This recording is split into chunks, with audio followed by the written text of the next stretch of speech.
When Adora met Daniel, she was 28, doing well in her career as a civil engineer in Port Harcourt. She had just been promoted, rented her own apartment in GRA, and bought a small Toyota Corolla with her savings. She wasn't rich, but she was independent and content. Daniel, on the other hand, was from money. His father, Chief Ebube Okoye, was a well-known real estate mogul in Lagos.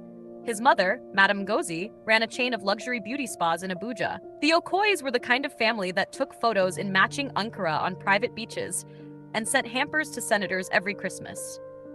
Daniel had studied abroad, drove a black Benz, and managed one of his father's estate projects in Lekki. He was tall, charming, and knew how to make a woman feel seen. Adaora met him at a construction conference in Lagos. They clicked immediately. Despite his flashy life, Daniel claimed he loved Adaora's simplicity. "I don't want a Lagos slay queen," he would say. "I want a woman who can build a home, not just pose for Instagram." At first, everything was sweet. They dated long distance for a few months before Daniel convinced Adaora to relocate to Lagos. He said it made no sense for them to live apart. She moved in with him in a luxurious 4-bedroom duplex in Lekki Phase 1, one of his father's properties. That was when things began to change. From the very first day, Madame Ngozi never liked her. "Where are you from again?" she asked with a tight smile during their first meeting. "Enugu," Adaora replied politely. "Civil engineer, you said? Interesting." Adaora knew what interesting meant. It meant not good enough. Still, she kept trying. She brought gifts when visiting. She helped in the kitchen during family events. She even helped Daniel's sister with her wedding prep. But nothing was ever enough. Then came Sunday lunch at the Okoy's mansion. As she passed a plate of jollof rice to one of the uncles, Chief Ebube leaned back in his chair and said, "Before we start talking about wedding plans, you two will need to sign a prenup." Adora blinked. "A prenup?" "Yes," Madame Ngozi said as if they were discussing the weather. "Just to protect what Daniel already has. Properties, inheritance, company shares. We've seen too many cases. The house you're living in? That's Daniel's. It belongs to our family." Chief Ebube added casually. Adora swallowed hard. She had never asked them for anything. In fact, she was the one who paid the PHCN bill the month before. And yet, here she was being treated like a gold digger. She turned to Daniel, silently begging him to speak up. He looked down and muttered, "It's just a formality, babe. Let's just do it so they can calm down." So she signed. The wedding was grand. Celebrities, socialites, senators. Adora wore a stunning white lace gown and smiled for the cameras. But deep down, she knew she had stepped into a world that would never truly accept her. The first few months were sweet. Vacations in Zanzibar, candlelight dinners, weekend spa visits. Then things began to shift. Daniel started becoming dismissive, arrogant. "You don't understand how things work in our family," he'd say. "You're too local-minded, Ada," he once told her when she questioned an extravagant expense. She was still working full-time, still contributing, still putting in effort. But somehow the duplex they lived in became his house. The food became his food. Even the bed sometimes felt like it belonged to someone else. Then came the incident that broke a part of her. It was a Friday afternoon. Madame Ngozi had arrived without notice. Adaora had just returned from work, exhausted. As she entered the living room, she saw Ngozi going through the kitchen cabinets. "This place is so disorganized," she said sharply. "Is this how you manage a home? Useless." "Mummy, I've had a long day. Please. What did you just say to me?" Ngozi's voice shot up. "I said I'm tired. I just came back from site. I'll clean up tomorrow." Ngozi stepped forward, her eyes blazing. "You dare talk back to me?" Before Adora could step away, Ngozi slapped her across the face. The sound echoed. Adora stumbled backward, clutching her cheek, shocked and humiliated. When Daniel returned, she told him everything. "And what did he say?" "You talked back at her?" "She slapped me, Daniel." "Do you know who you're talking about?" "My mother. You don't raise your voice at her. Ever. You're lucky she didn't slap you twice." Adora stared at him, broken. The man who once held her hand like treasure now stood against her, for his mother. From that day, she stopped trying. She did what she needed to do in the house, kept her head low, and prayed for peace. She no longer felt like a wife. She felt like a slave. Then came the unexpected. Her father's elder brother, Uncle Chike, passed away. They hadn't spoken much recently, but he had always believed in her. He used to say, Adaora is the only one among you with sense. He had no children, no wife, no close relatives, so it shocked everyone when Adaora received a call from his lawyer. She was the sole beneficiary. 4.7 billion in cash, land, shares, and investment portfolios. Daniel's reaction? Not condolences. Not concern. Just, wait, how much? Suddenly, everything changed. Daniel became warm again, thoughtful, attentive. He kissed her on the forehead in the mornings. Madame Ngozi invited her to lunch and called her Nwam for the first time ever. Chief Ebube smiled at her like she was royalty. They all wanted to discuss investment plans. Adora played along. She smiled, she dressed well. She attended brunches and nodded at their proposals. But in her heart, she had already made a decision. She contacted a lawyer. They reviewed the prenup. As expected, it protected Daniel's family assets, his house, his inheritance, his company shares, but not a word about anything Adora might acquire during the marriage. Her lawyer chuckled. If you file for divorce now, he walks away with nothing. That prenup works against him. Adora smiled. She wasn't done yet. She quietly opened a separate account in Abuja, transferred her inheritance, bought a 5-bedroom mansion in Banana Island, paid in full, hired a financial advisor, created a new life without telling a soul. Then she discovered the final betrayal. Daniel was cheating. It started with a lipstick stain on his shirt, then a late-night text from someone saved as Tolu. Adaora didn't confront him. She called a private investigator. 1 week later, she had it all. Photos, messages, receipts, even video footage. One calm Sunday evening, as Daniel sipped red wine and rambled on about a big real estate move in Lekki Phase 2, Adaora stood, walked to the study, and returned with an envelope. "What's this?" he asked. She handed it to him, calm and collected. "Read it." He opened it. His smirk faded. "Wait, divorce, Adaora? You do remember the prenup, right? You'll leave with nothing." "Oh, I do," she said sweetly, pulling out her own copy. Page 6, Clause 14. Any wealth acquired individually during the marriage remains personal property. Daniel froze. "And you might want to check these too." She slid the envelope of photos across the table. Daniel picked one up and went pale. Pictures of him and Tolu, laughing, kissing, checking into a hotel in Victoria Island. Adora grabbed her bag. "I'll let my lawyer know you've been served." And she walked out. Out of the house. Out of the marriage. Out of the prison they all thought she'd be trapped in forever. Because her new house, her new life, her new peace, they were all hers, and she had just begun. The silence that followed Adora's exit was deafening. Daniel sat there, staring at the divorce papers and the incriminating photos. His fingers trembled. His breath grew shallow. For the first time in his life, he was completely powerless. He called her that night. She didn't pick. He called the next morning. Still nothing. By evening, he was pacing in his living room when his mother, Madame Ngozi, barged in. "I heard," she said, not even greeting him. "What is going on? What's this nonsense about a divorce?" "She served me papers," Daniel mumbled, sinking into the couch. "She knows about Tolu." "Are you mad?" she hissed. "After everything we've built, you allowed this village girl to play you?" Daniel flinched. "She's not a village girl, Mum." "Oh, now you want to defend her? She just pulled the rug from under you and you're still simping?" He said nothing. She snatched the prenup and began flipping through. "We'll fight it. We'll contest it. The judge will see that it was signed under pressure or whatever." Daniel swallowed. She hired a top lawyer. She also has a forensic accountant looking into everything. Madame Ngozi froze. "A what?" Daniel nodded. "She's been planning this for weeks, maybe months." The panic in Madame Ngozi's face was unmistakable. She stood, grabbed her phone, and called Chief Ebube. "Ebube, come to Daniel's house now. It's urgent." The next day, a family meeting was held in the Okoy's mansion in Ikoyi. Chief Ebube sat at the head of the long marble dining table. Madame Ngozi stood at the far end, pacing like a lioness. Daniel sat quietly, his head down. "This girl thinks she's smart," Chief Ebube finally said. "She wants to destroy this family. She forgets whose name she's dragging." "She has the prenup," Daniel whispered. "And she has proof of the cheating." "She also has the money," Madame Ngozi snapped. 4.7 billion, and she's walking away with it. Chief Ebube clenched his jaw. "We'll contest the prenup. That lawyer of hers can't outsmart us in court. Besides, didn't you say she used part of the inheritance to buy a house? That's joint marital property." Daniel looked up. No, she bought it in her name. Fully. With her own account. I don't even know the address. His parents stared at him in disbelief. You didn't insist on having your name on it?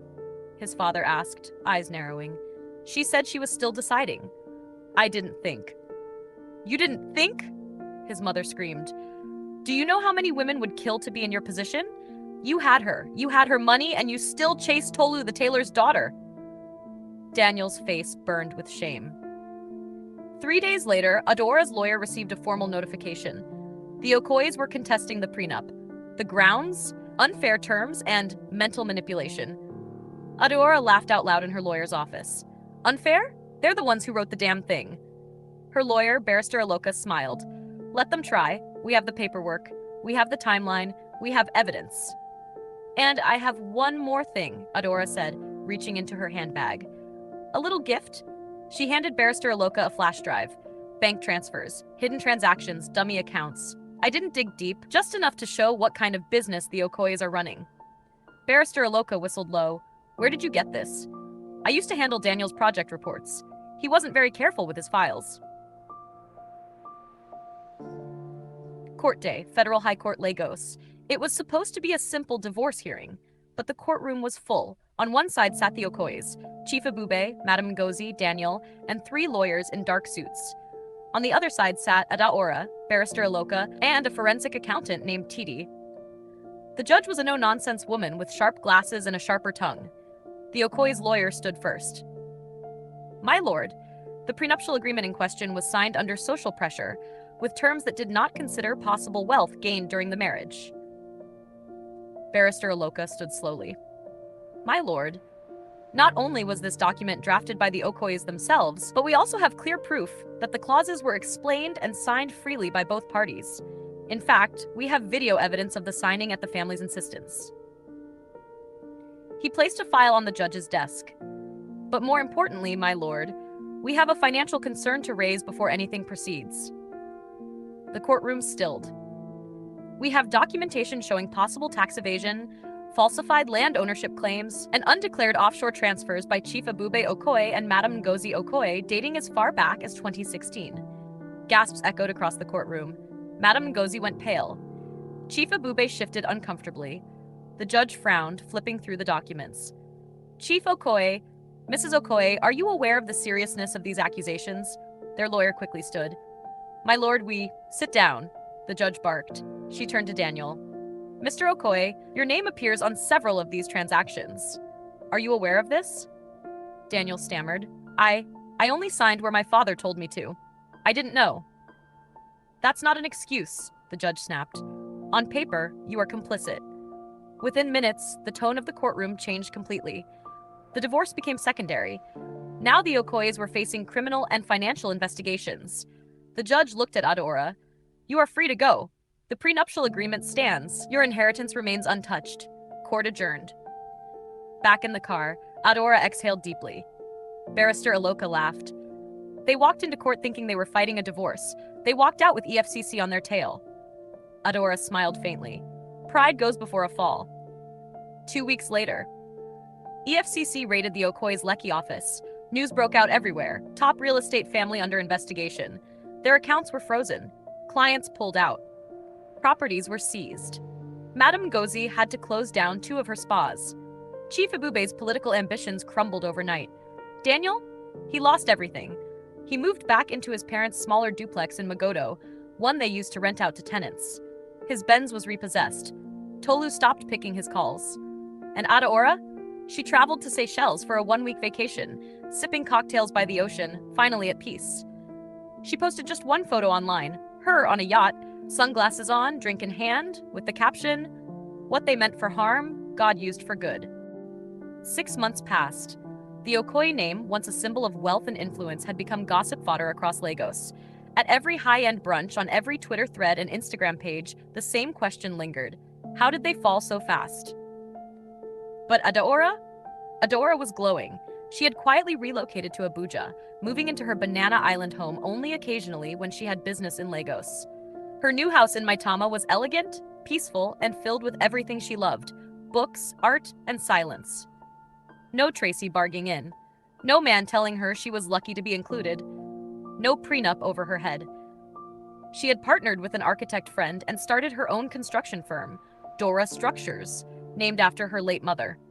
Within months, she had secured 2 major government contracts, and whispers of her company's work began spreading across Abuja and Port Harcourt.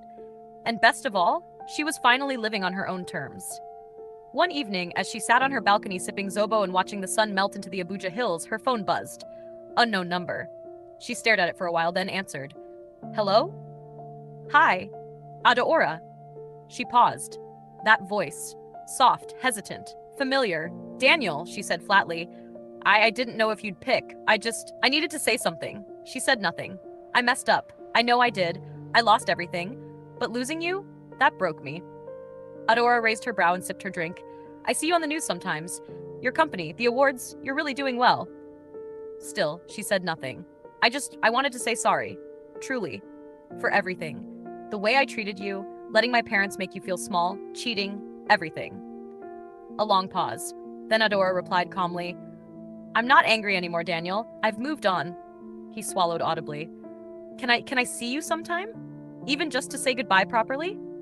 She smiled. Daniel, I already said goodbye the day I walked out of that house. You just didn't notice. Click. She ended the call. Meanwhile, the Okoys were in shambles. Chief Abube had sold off 3 properties to pay back unpaid taxes. Madame Ngozi was being investigated for laundering funds through her beauty spas.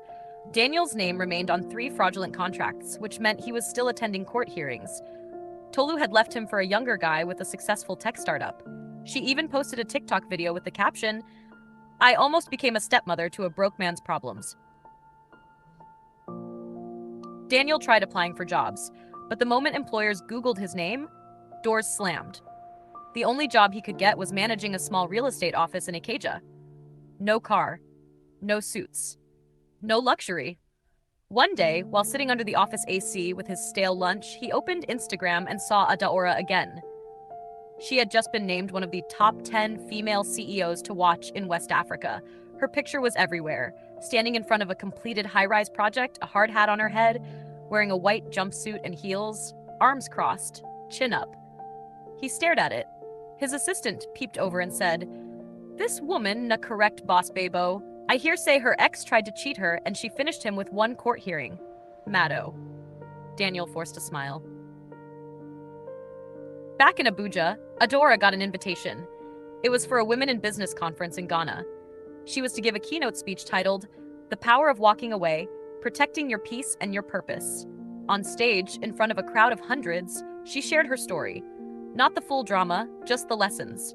Never beg to belong, she said. Never sign away your worth to be accepted. And never underestimate the quiet woman who's watching and learning. The crowd stood and clapped. And clapped. That night, as she sat in her hotel suite overlooking the lights of Accra, her phone buzzed with hundreds of congratulatory messages. One stood out. From her former colleague in Port Harcourt. Still remember when you were just Ada in Site B. Look at you now. The real last laugh. Proud of you. She smiled. Epilogue. A year later, Adeora got married again. Not in a flamboyant wedding at some expensive hotel, but a quiet, intimate beach ceremony in Calabar. Her husband, Chuka, was a kind-hearted marine biologist who didn't care for noise or wealth. Just peace, purpose, and love. They wrote their own vows, and this time, there was no prenup, just trust. At the end of the ceremony, as the waves rolled gently behind them and the sun dipped low into the sea, Chuka leaned in and whispered, You deserve the world, Adora. She whispered back, No, just someone who won't make me fight for a seat at my own table. And with that, the girl who was once not good enough walked into a life no one ever thought she could build. But she didn't just build it. She owned it. Moral lesson. Never settle where you're only tolerated. Walk away, build yourself, and let your peace be your loudest revenge.